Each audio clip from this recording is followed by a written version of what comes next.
नमस्कार, मैं हूं प्रार्थना शर्मा। छत्तीसगढ़ की तमाम बड़ी खबरों के साथ आप देख रहे हैं सर्वधर्म संगम टीवी चैनल। चलिए बुलेटिन की शुरुआत करने से पहले नजर डालते हैं आज की तमाम नई खबरों पर। विष्णुदेव साय ने सुशासन तिहार के दौरे की शुरुआत की। जमीनी हकीकत जानने और समस्याओं के समाधान पर फोकस। बिसालपुर में आकाशवाणी के 90 साल पूरे, 100 से ज्यादा देशों तक पहुंच रही भारत की आवाज। अंबिकापुर में एक्सपायरी सामान पर बड़ी कार्रवाई, दुकानों के लाइसेंस रद्द करने की प्रक्रिया शुरू। छत्तीसगढ़ में सुशासन तिहार के दौरान मुख्यमंत्री विष्णुदेव साय एक्शन मोड में नजर आए। उन्होंने औचक निरीक्षण शुरू किया और इसी कड़ी में उनका हेलीकॉप्टर विकास खंड के गांव चंदागढ़ में उतरा। मुख्यमंत्री के अचानक पहुंचने की खबर मिलते ही गांव में उत्साह का माहौल बन गया और ग्रामीणों ने उनका गर्मजोशी के साथ स्वागत किया। इस दौरान मुख्यमंत्री के साथ प्रमुख सचिव सुबोध कुमार सिंह और विशेष सचिव रजत बंसल भी मौजूद रहे। सुशासन तिहार के तहत मुख्यमंत्री बिना किसी पूर्व सूचना के दूर दराज के इलाकों में पहुंचे और सरकारी योजनाओं की जमीनी हकीकत देखी। उन्होंने सीधे लोगों से बात की, उनकी समस्याएं सुनी और कई मामलों में मौके पर ही समाधान कराया। साथ ही अधिकारियों को सख्त निर्देश दिए कि काम में किसी भी तरह की लापरवाही बर्दाश्त नहीं की जाएगी। 1 मई से 10 मई तक चले इस सुशासन तिहार में मुख्यमंत्री ने तपती धूप के बीच लोगों के बीच पहुंचकर ये संदेश दिया कि सरकार हर समय जनता के साथ है। इस अभियान के जरिए प्रशासन को और ज्यादा जिम्मेदार और जनता के हित में काम करने वाला बनाने की कोशिश की गई। छत्तीसगढ़ हज कमेटी के अध्यक्ष मिर्जा एजाज बैग ने हज यात्रियों की सुविधा को लेकर बड़ा बयान दिया है। उन्होंने कहा कि सरकार रायपुर से मक्का के लिए सीधी फ्लाइट शुरू कराने की दिशा में प्रयास कर रही है। मिर्जा एजाज बैग ने मुख्यमंत्री विष्णुदेव साय और प्रधानमंत्री नरेंद्र मोदी का आभार जताते हुए बताया कि इस बार राज्य में हज यात्रा के लिए आवेदन करने वाले सभी 846 यात्रियों के फॉर्म न केवल भरे गए बल्कि 100% चयन भी हुआ है। उन्होंने कांग्रेस पर निशाना साधते हुए कहा कि पिछली सरकार में 50% से भी कम आवेदन स्वीकृत होते थे। बैग के मुताबिक जैसे ही हाजियों की संख्या 2 से 3 हजार तक पहुंचेगी, रायपुर से सीधी फ्लाइट शुरू करना संभव हो जाएगा, जो राज्य के लिए बड़ी उपलब्धि होगी। देखिए, हमारे छत्तीसगढ़ से माशाल्लाह 815 हाजी हज के लिए रवाना हो गए, जिसमें से अभी फिलहाल 26 तारीख से जो हाजी गए अभी तक के 225 हाजी जा चुके हैं। कल फिर इंशाल्लाह हम लोग सुबह वहाँ पर जाएंगे और बाकी हाजी जो है 450 हाजी नागपुर से जाएंगे। बाकी हाजी लोग बॉम्बे से जाएंगे, तो फिर मैं बॉम्बे 17 तारीख को जाके 20 तारीख तक बॉम्बे जाऊँगा। और मैं दुआ करता हूँ अल्लाह ताला से कि सभी का हज का अरकान कबूल करे और हमारे हाजियों को भी हमने पूरे जो सुविधा होती है उसको छत्तीसगढ़ सरकार से माननीय मुख्यमंत्री विष्णुदेव साय जी, विभागीय मंत्री चांडिया जायसवाल जी ने पूरी मदद की है और हाजियों को ट्रेनिंग से लेकर स्वास्थ्य प्रशिक्षण से लेकर किट से लेकर हर चीज़ मुहैया कराए और इंशाल्लाह छत्तीसगढ़ के लिए, पूरे देश के लिए अमन चैन शांति की दुआ करेंगे। आपके लिए भी दुआ करेंगे, हमारे लिए भी दुआ करेंगे, अपने परिवार के लिए करेंगे, मेरे मुख्यमंत्री के लिए भी करेंगे, हमारे पूरे बीजेपी सरकार के लिए करेंगे। और मैं यही दुआ करता हूँ कि अल्लाह ताला इनके हज को कबूल करे। आमीन। अंबिकापुर में खाद्य एवं औषधि विभाग और नगर निगम ने एक्सपायरी सामान के खिलाफ बड़ी कार्रवाई की है। बस स्टैंड स्थित शिवम मिष्ठान और डेली नीड्स पर छापेमारी में 2 लाख रुपए से ज्यादा का एक्सपायरी सामान बरामद हुआ। प्रशासन ने दोनों दुकानों के लाइसेंस निरस्त करने की प्रक्रिया शुरू कर दी है और नगर निगम ने 25,000 रुपए का जुर्माना भी लगाया है। ये कार्रवाई लगातार मिल रही शिकायतों के बाद कलेक्टर अजीत बसंत के नेतृत्व में की गई। जांच के दौरान बड़ी मात्रा में एक्सपायरी खाद्य सामग्री जब्त की गई, जिसे ग्राहकों को बेचा जा रहा था। अधिकारियों ने साफ कहा है कि लोगों के स्वास्थ्य से खिलवाड़ करने वालों के खिलाफ सख्त कार्यवाही जारी रहेगी। 27 अप्रैल से 11 मई तक पूरे प्रदेश में विशेष जांच अभियान चलाया जा रहा है। राज्य शासन से सचिव श्री अमित कटारिया सर के द्वारा छत्तीसगढ़ के सारे जिले के कलेक्टर्स को खाद्य एवं औषधि प्रशासन विभाग के साथ राजस्व, पुलिस एवं नगर निगम की संयुक्त टीम बना करके खाद्य पदार्थ एवं दवाई औषधि पदार्थों की गुणवत्ता जांच करने के निर्देश दिए गए थे, जिसके तहत कलेक्टर सरगुजा श्री अजीत बसंत सर के द्वारा संयुक्त टीम बनाई गई है, जिसमें राजस्व, पुलिस, नगर निगम, खाद्य एवं औषधि विभाग है। तो हम लोगों को संयुक्त टीम पिछले 2 दिन से कार्य कर रही है। इसमें हम लोगों को शिवम स्वीट्स नया बस स्टैंड के द्वारा एक्सपायरी खाद्य सामग्री विक्रय करने की शिकायत मिली थी, जिसके तहत आज जब यहाँ पर पहुंचे तो यह शिकायत प्रमाणित हुई और यहाँ पर बहुतायत लगभग 1.5 से 2 लाख रुपए की सामग्री एक्सपायरी पाई गई, जिसके तहत एक्सपायरी डेट की खाद्य सामग्री बेचने का इनके ऊपर प्रकरण भी बनाया जा रहा है। इनके लाइसेंस को निरस्त करने की भी कार्रवाई की जा रही है। साथ ही साथ जो संयुक्त टीम में नगर निगम है, नगर निगम के द्वारा 25,000 रुपए का जुर्माना गंदगी फैलाने और इस प्रकार की कार्रवाई के लिए किया जा रहा है। और भी जो खाद्य सुरक्षा मानक अधिनियम संबंधी प्रकरण है, इसको यथाशीघ्र न्यायालय में प्रस्तुत किया जाएगा। ब्रजमोहन अग्रवाल का जन्मदिन इस बार जन उत्सव के रूप में मनाया गया। रायपुर समेत पूरे प्रदेश में जश्न का माहौल रहा और समर्थकों की भीड़ उनके निवास पर उमड़ पड़ी। जन्मदिन की पूर्व संध्या से ही हजारों समर्थक बधाई देने पहुंचे। कहीं केक काटा गया तो कहीं केक काट कर जश्न मनाया गया। शहर के 200 से ज्यादा स्थानों पर भी केक काटे गए। इस अवसर पर सांसद ने सपरिवार पूजा अर्चना और हवन कर प्रदेश की खुशहाली की कामना की। उन्होंने कहा कि जनता का प्यार ही उनकी सबसे बड़ी ताकत है। जन्मदिन को सेवा दिवस के रूप में भी मनाया, जिसमें 100 से ज्यादा बच्चों को स्कूल ड्रेस और पढ़ाई का सामान वितरित किया गया। भजन मंडलियों को स्पीकर सेट दिए गए और सुंदरकांड पाठ सहित कई धार्मिक कार्यक्रम आयोजित हुए। विशालपुर में आकाशवाणी ने अपने 90 साल पूरे होने पर विशेष कार्यक्रम आयोजित किया। इस दौरान आकाशवाणी की उपलब्धियां और जनसेवा में उसकी भूमिका को बताया गया। कार्यक्रम में अधिशासी डॉक्टर सुप्रिया भारतीयन ने बताया कि आकाशवाणी का प्रसारण आज 100 से ज्यादा देशों तक पहुंचता है, जिससे भारत की आवाज दुनिया भर में सुनाई देती है। उन्होंने कहा कि बहुजन हिताय बहुजन सुखाय के सिद्धांत पर चलते हुए आकाशवाणी देश भर में 24 घंटे अलग अलग भाषाओं में समाचार और कार्यक्रम प्रसारित कर रहा है। साथ ही विशालपुर केंद्र में किसान वाणी, ग्राम सभा, महिला सभा और बच्चों के लिए कई ज्ञानवर्धक कार्यक्रम भी प्रसारित किए जा रहे हैं। आज आकाशवाणी बिलासपुर अपनी स्थापना का 35वां वर्ष मना रहा है और सबको बहुत बहुत शुभकामनाएं। आकाशवाणी अपने परंपरा के अनुरूप खासकर हमारे ग्रामीण श्रोताओं तक इतनी अच्छी पहुंच बनाया है और उनको कैसे लाभान्वित हो रहा है। किसान वाणी, ग्राम सभा और गांव के हमारे जो कलाकार हैं, साथ में समूह बनाने वाली जो बहनें हैं, दीदियां हैं, उनके उन्नयन के लिए लगातार प्रयास हो रहा है और आकाशवाणी इसका एक सशक्त माध्यम बन रहा है। बेहद खुशी की बात है सभी श्रोताओं को, सुनने वाले को, ग्रामीण श्रोताओं को, शहरी श्रोताओं को और समस्त प्रस्तुतकर्ताओं को बहुत बहुत बधाई। आकाशवाणी और रेडियो के 90 साल का जश्न हम मना रहे हैं और साथ साथ ही आज 1 मई आकाशवाणी बिलासपुर का भी स्थापना दिवस है। आकाशवाणी बिलासपुर ने अपने 35 वर्ष पूरे कर लिए हैं और 36वें साल पर प्रवेश किया है। एक लंबा समय बीता है, बहुत सारे परिवर्तन रेडियो में हुए हैं। एक छोटी सी सभा से हमारी शुरुआत हुई थी और आज हम सुबह 5:51 से रात को 11:10 तक लगातार अपने श्रोताओं के लिए उपस्थित रहते हैं।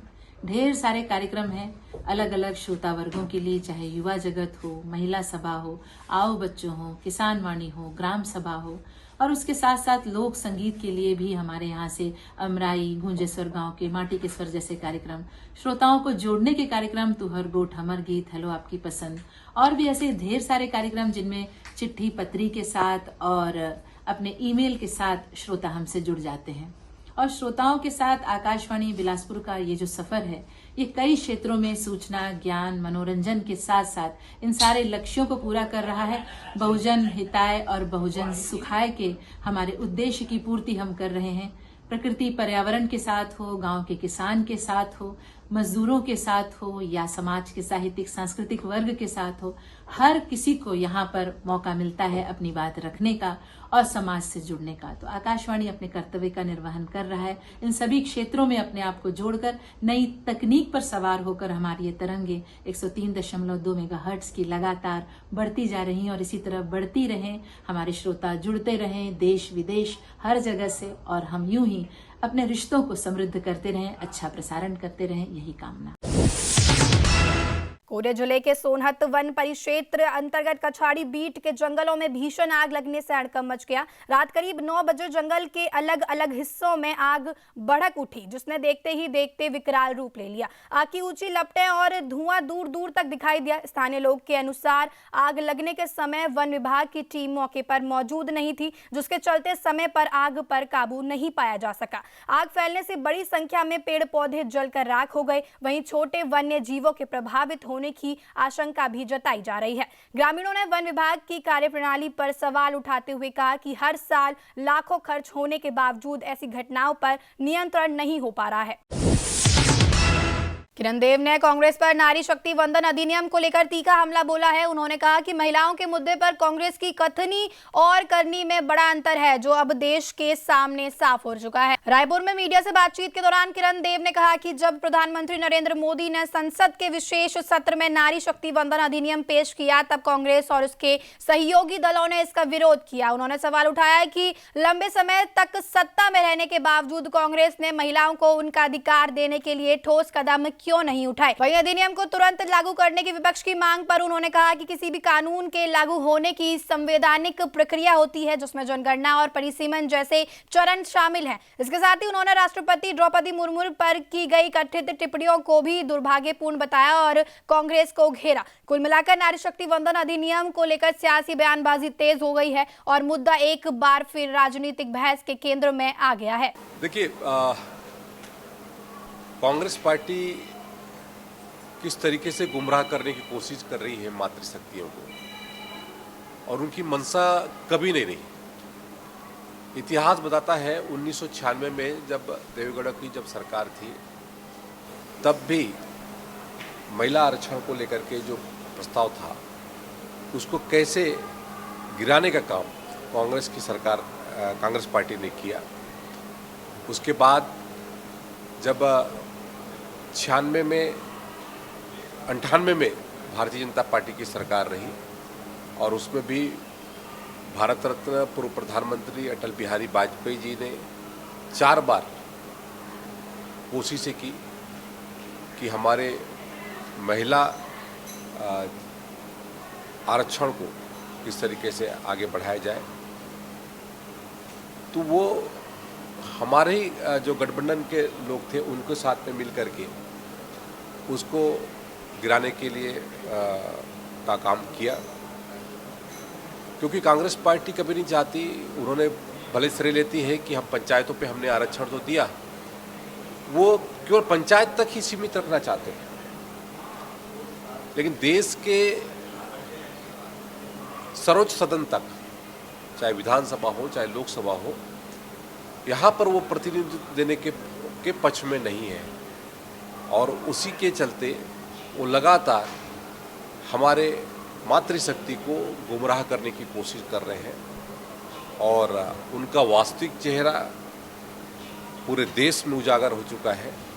इंडी गठबंधन किस तरीके से आज मातृशक्ति के खिलाफ में खड़ी है, ये मुझे बताने की आवश्यकता नहीं है और आने वाले समय में इसके बहुत ही ज़्यादा जो स्थिति है, मातृशक्ति उनको कभी बख्शेगी नहीं और उसके परिणाम उनको भुगतने पड़ेंगे।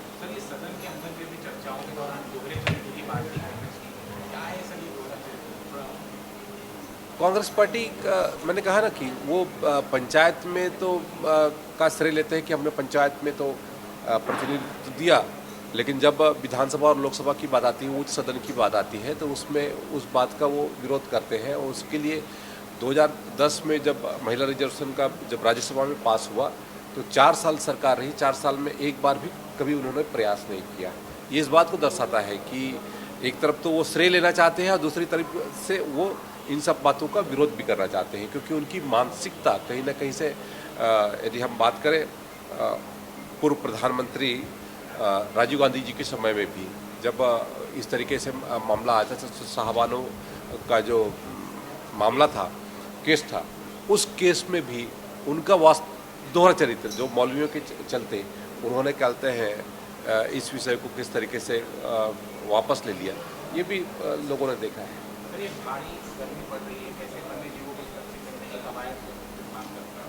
निश्चित तौर से इस बार भीषण गर्मी है और भीषण गर्मी के चलते जो हमारे जो जंगल सफारी है वहाँ पर हम पेयजल और कूलर और जो वहाँ पर वातावरण को ठंडा कर सके उनकी पर्याप्त व्यवस्था हम कर रहे हैं। उसके साथ साथ हमारे जो जंगल क्षेत्र हैं वहाँ पर भी वन्य जीवों के लिए पेयजल की भी स्थिति बेहतर हो, उसके लिए हम लोगों ने लगातार प्रयास किया है और अभी स्थितियाँ बेहतर हैं। विपक्ष की कई विधायक कह रही है सब जो महिला आरक्षण है उसके सपोर्ट में है, लेकिन जो केंद्र द्वारा कई क्लॉज लाए गए थे, जैसे परिसीमन को ऐड कर दिया गया था और जो चीजें ऐड कर दी गई थी उसके खिलाफ है, इसलिए हम जो है समर्थन नहीं कर रहे।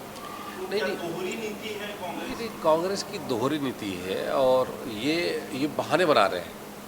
मैंने कहा ना 2010 में जब कहते हैं राज्यसभा में जब महिला रिजर्वेशन का बिल जब आया उसके बाद 4 साल तक ये शांत बैठे थे, तो हम तो अभी तत्काल उस बात को लेकर के आए और इस विषय को लेकर के कहीं ना कहीं से ये लोगों को कंफ्यूज करने का काम कर रहे हैं हमारे, जबकि देश के प्रधानमंत्री जी ने, माननीय गृह मंत्री जी ने इस बात को स्पष्ट किया, उसके बावजूद भी इनकी मानसिकता कहीं ना कहीं से हमारे मातृशक्ति को वो स्थान देने का नहीं है।